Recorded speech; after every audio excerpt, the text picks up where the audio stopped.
Welcome back for the second part of lecture 2, which will be still on Hartree-Fock theory, but applied to one electron. And we see already a number of subtleties that come from just one electron. And I hope that you enjoyed the first part of this lecture. We are now going to do the second part. So just to remind you what we are trying to do in this lecture 2 is trying to find solution to this problem in the box. And in the box, what it says, again, an important reminder, is that if I consider the expectation value of the kinetic energy T and the external potential V for a given wave function phi, okay, the sum of those expectation values, which is the energy, will be minimal for the correct answer, for the correct ground state solution phi. We have functionals here because we have functions of functions. I already went into detail, but I like to remind the important points. And finally, the second part of what's in that box is a constraint that we can't just pick any function. The functions have to be normalized, in this case to 1, because we only have one electron. Now, what we did on the first part of this lecture 2 is to look at trial function that were Gaussian, which is a very typical thing to do in quantum chemistry. Now, there are other ways to do this, and this is what I'm going to do on the second part. And this way to do it is to use information that we know for individual atoms. So basically, we say we know the solution for individual atoms, since we can solve the hydrogen atom exactly. And we say, okay, if I put atoms together, maybe the solution can be built, the solution for the new problem can be built from a linear combination of the solution of the old problem, right? And when I say built from a superposition, the actual superposition will then be obtained using the principle on this slide. So that's what we are going to do in this screencast. So in other words, what I just told you is here, the trial wave function now is going to be obtained by a linear combination of functions that we know. And those functions are not completely arbitrary. These will be functions that we know to be solution of a simpler problem. And how much we add of each function, C0 and C1, for example, in this equation, is going to be obtained by the variational principle. Of course, here I only use 2 functions, but you can use as many functions as you want. And in fact, the more functions you use, the more likely you will have a better solution, simply because you have more variables to play with. And therefore, you allow the function to be closer to the actual ground state. Okay, as you have noticed, I always mention the ground state as being the solution of the Hamiltonian for the lowest energy. Now, we can do this is called linear combination. In fact, in chemistry, we often call this linear combination of molecular orbital because the solution phi naught and phi 1 would be atomic orbital. So linear combination of atomic orbital, which is known as LCAO, it's something that you will see many times if you do computational materials studies, LCAO, linear combination of atomic orbitals. So this is a typical way that's done actually in Hartree-Fock, right? Now, what I want to show you in this screencast is that finding the optimal C0 and C1 is equivalent to solving the determinant that's here on the bottom. And this determinant is represented by the vertical bars. This determinant involves a matrix H, which is actually built from the Hamiltonian, and a matrix S that I did not introduce yet, but it's going to be called the overlap. I'm going to do that in a minute. And then the solution of the energy is E. So, of course, if you have a keen eye, you see that this determinant is actually equivalent to a generalized eigenvalue problem. So if you can write that equation there numerically, finding this solution is pretty simple using many libraries that exist numerically. Okay, we are going to prove that finding the optimal C0 and C1 is equivalent to solving the problem of the bottom. This is really the goal of this part of the lecture. So let's do that. So first of all, we are going to suppose now, in generality, that we try to have a solution which is a superposition of psi I, and I can go from 1 to n. So previous slide it was just 1 and 2, can be any number I from 1 to n. Okay, so we are going to build, and again, these are definitions. There is nothing to understand. We are going to calculate the expectation value of the Hamiltonian, or actually it's more than the expectation value. Expectation value would be just the diagonal term, but so the matrix element of the Hamiltonian for the trial wave function phi I and phi j. Okay, we are going to do that here, and we are going to put that is in a matrix. So we go from an operator, which is a formal mathematical object, to a matrix Hij. Once again, nothing to understand here. This is just a definition, and we call that the Hamiltonian matrix because, well, it's a matrix of that corresponds to the calculation of the matrix element of the Hamiltonian. At the same time, those functions psi I are not necessarily orthogonal, right? So in general, we need to introduce what's called the overlap matrix, which, as its name tells you, this represents the overlap between the trial wave function psi I, psi j. And of course, if we were using orthogonal function, everything will be 0 for Sij unless I equal j, and in that case, Sii, for instance, would be equal to 1. But we do this in generality because, in general, those functions are not orthogonal. Okay, so as I said, this is a generalized eigenvalue problem that we have to solve on the top, but I would like to show you how we get there. Okay, so let's try to do this together. You will see it's actually not complicated at all. Okay, so one thing we have is what we have on the top left. This is the problem we are trying to solve. This is the basically Schrödinger equation, the time-independent Schrödinger equation. Now my trial wave function is going to be here sum of two trial functions. I call them phi 1 and 2 in this case.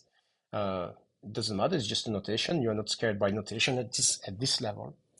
And I'm going to integrate I'm going to multiply the left-hand side of the equation in the box by phi star. Actually, we are going to use real wave function in this case, so the star is not going to show up. I will probably post another small supplement screencast about why we can use a real function for molecule, for example, but let's not worry about this and integrate. So I'm getting these equations. So I'm just basically calculating the integral of phi h phi. Very simple, really. I just plug in the definition of psi on the left and on the right. Then the definition of the matrix element Hij that I had on the previous slide, and I also had on the bottom here on this slide on the bottom of the box. I obtain all this. Okay, this is the expectation value of my Hamiltonian H for the function psi. All right. Now at the same time, I calculate this integral, which is my constraint, which I want to be which I will want to be equal to 1. And of course, again, I plug in everything I have. And after I do that, after I plug in everything I have, I obtain this number. And again, with the matrix element Sij, I provide the definition again that I provided on the previous slide. Now that I have all this, so I can integrate left, integrate right, I can then obtain the energy, right, by applying the Schrödinger equation with all the elements, and the energy, which is going to depend on the parameters C1 and C2, will be simply obtained by this equation. So basically, I'm moving the left-hand side to the right-hand side and so on. I mean, this is, if you don't see this, it takes about 2 seconds, maybe pause the screencast and check that. So we have this. We have an expression of the energy, which depends just on a bunch of numbers. H1, H11, H12, H21, H22 can be all calculated. Same for S. And the C1 and C2 are the variables. Now, this is the equation that we obtain, and our goal is to obtain the minimal value of the energy, right? We are applying the Rayleigh-Ritz variational principle. So we want to find the optimal C1 and C2 they are going to minimize E, and which means that we have to differentiate E with respect to C1 and to C2. And when we do that, we obtain the following derivative, right? We're obtaining the following derivative. And when we rearrange the terms together, left and right, once all the terms are rearranged, we obtain these two linear equations for C1 and C2, right? So we know that this term there, how I obtain those two equations is by making that term which involves the blue box that I put in the blue box, they're equal to 0 because we are at a minimum, right? That's why I times value, because there is a term there, but I don't care about it because what's in the blue box has to be equal to 0. So I just didn't want to write everything since it was 0 times something was equal to 0. So I obtained these two equations, and of course, you see a very simple system of two linear equations, which does not have a trivial solution C1 equals C2 equals 0, only if the determinant of the coefficient is equal to 0, right? So we know that. So the only way to this to be not a trivial solution C1 equals C2 equals 0, which by the way would not be acceptable anyway, because in that case the wave function will not be normalized. So the only way to do that is to have the determinant of the coefficient equals 0, and of course the determinant is nothing but this red box, which is exactly what we were trying to do at the first place. So you see everything seems to fit very nicely, that calculating this determinant, in other words, solving the generalized eigenvalue problem, is equivalent to applying the Rayleigh-Ritz variational principle based on the linear combination of atomic orbitals. So that's what we set out to do. Now let's try to apply this to an example, and we are going to look at H2 plus. So H2 plus, imagine that you have two protons that are a certain distance from one another and just one electron, right? Because in this lecture, we don't worry too much. We don't want to worry about electron-electron interaction. So that potential, using simple potential as we did in the previous, in the part 1 of this lecture 2, will just be a Dirac delta that's centered on the position of each proton, one at x equals 0 and the other one at x equal to minus a. Negative sign because they are attractive. And then we try the trial function phi mole for the molecule is going to be a superposition of the exact solution for the hydrogen atom, right? So this is what I introduced to you on the previous screencast where we had the Kato theorem. So if you look at the slide on the Kato theorem, that's what you can get. Okay, so we don't know what the C1 and C2 are, but we have different solutions. We have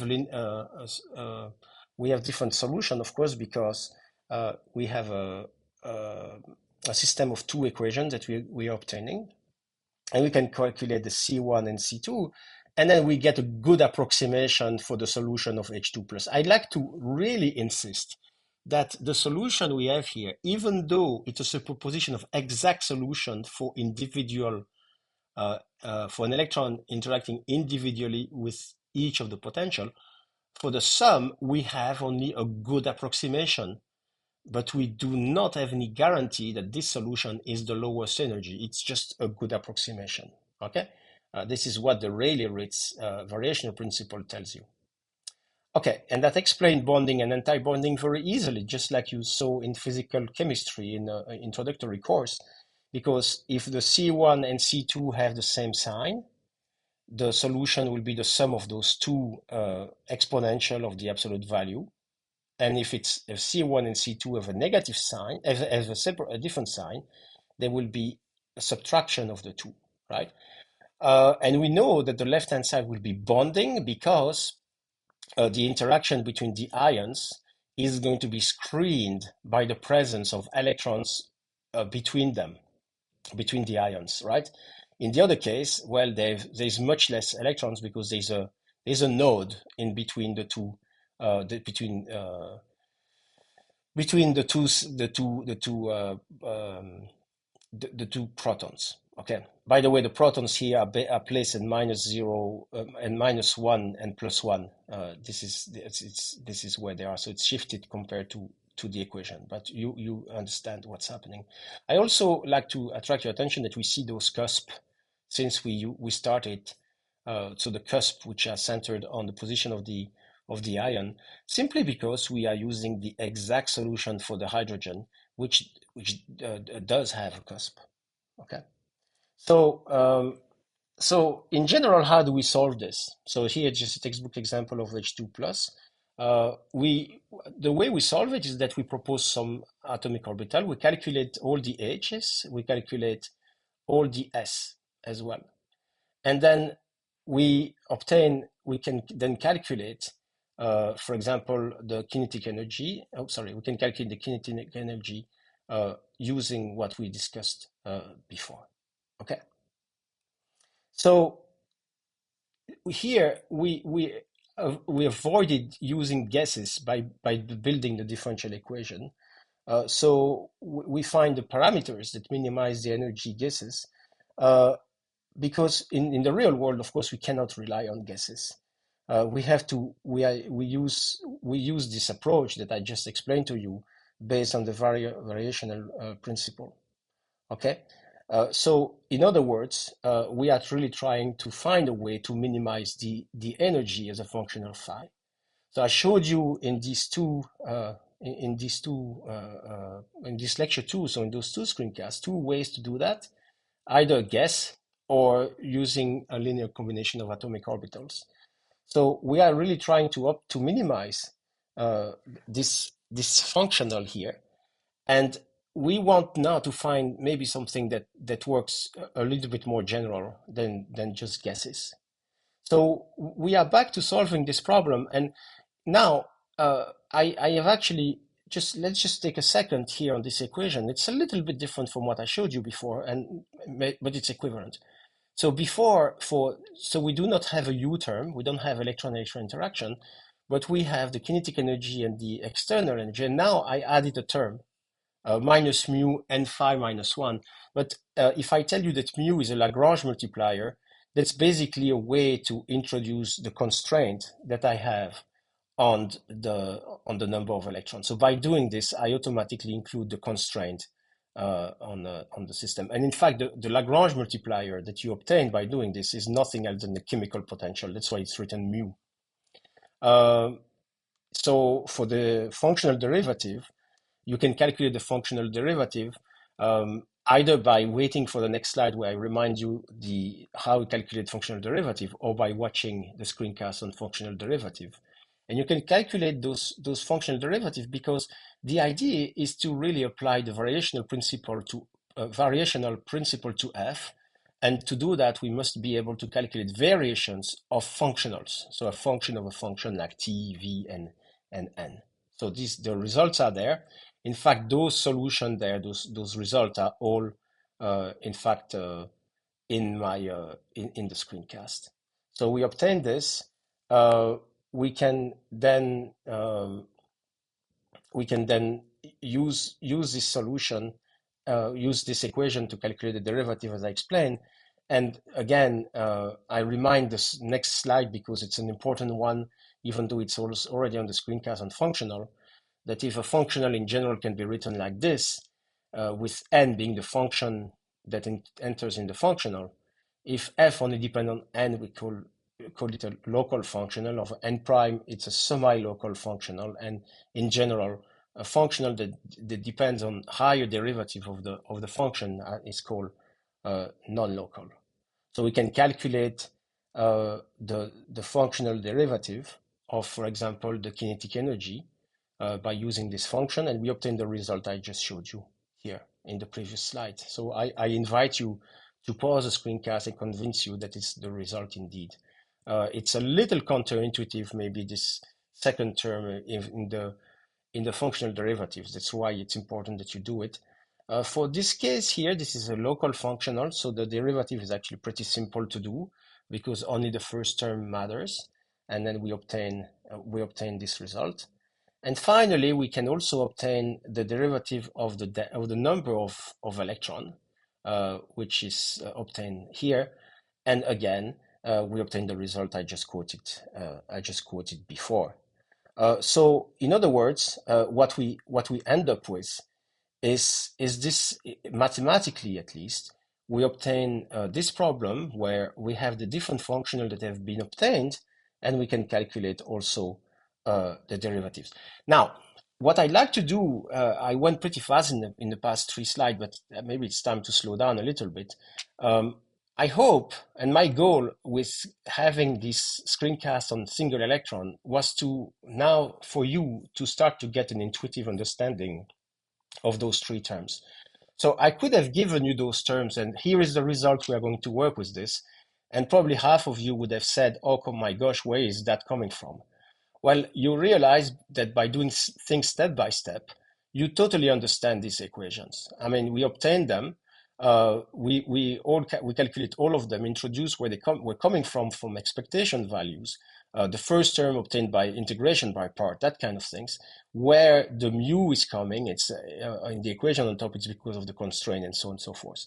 So I think it's actually pretty important to do this. This lecture for me, lecture 2, is a simple problem. It's only 1 electron, but it allows me to introduce all those functionals and all those concepts that without having to worry about the complication of the physics. So I hope you're convinced by that. And of course, what we are trying to do, and this is what we are going to keep doing in this course, is using those variation and using the Rayleigh-Ritz variational principle is to solve this problem here. To calculate the total variation of F, which is the total energy with the constraint, using by looking basically at what wave function psi minimizes this.